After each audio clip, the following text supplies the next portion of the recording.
మరిన్ని interesting movie updates ని ఇప్పుడు బ్రీఫ్ గా చూద్దాం. Young tiger NTR movie Devara glimpse రాబోతోంది. న్యూ ఇయర్ స్పెషల్ గా ఈ మూవీ గ్లిమ్స్ ని రెడీ చేస్తుంది ఫిల్మ్ టీమ్. అయితే అనిరుద్ మ్యూజిక్ ఇచ్చేదాన్ని బట్టే జనవరి 1కా లేదంటే 12కి గ్లిమ్స్ వస్తుందా డిసైడ్ కాబోతుందట.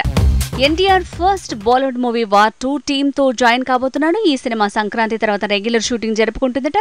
ఈ సినిమా తర్వాతే ప్రశాంత్ నీల్ సినిమా మొదలు కానుంది.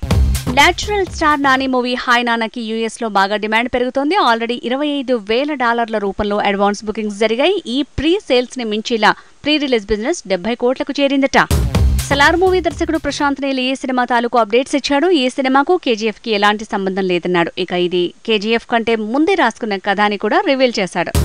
ఇక సలార్ మూవీ కేవలం ఇద్దరు స్నేహితులు బద్ధశత్రువులుగా మారే పాయింట్ తో తెరకెక్కించాడట ప్రశాంత్ నీల్. ఇక డిసెంబర్ 1న రిలీజ్ చేయనున్న ఈ సినిమా ట్రైలర్ ని యానిమల్ మూవీకి కూడా అటాచ్ చేస్తున్నారని తెలుస్తోంది. అలానే తారక్ తో సినిమా అయిన వెంటనే సలార్ 2 ఉంటుందని కూడా తేల్చాడు Prashanth Neel. Double smart Shankar update ఇచ్చాడు పూరి జగన్నాథ్. మరోసారి రామ్ తో తను తీసిన ఈ సినిమా మార్చి 8కి రిలీజ్ కాబోతుంది. ఈ స్మార్ట్ శంకర్ కి సీక్వెల్ గా వస్తున్న ఈ సినిమా మొదటి భాగానికి కొనసాగింపుగానే రాబోతోంది. Rishvik Sen movie gangs of Godavari మార్చి 8కి వాయిదా పడిందంటున్నారు. అయితే అదే రోజు ఫ్యామిలీ స్టార్ విడుదలవచ్చని తెలుస్తోంది. సంక్రాంతి రేసు నుంచి rowdy star movie family star బయటకు వచ్చేలా ఉంది.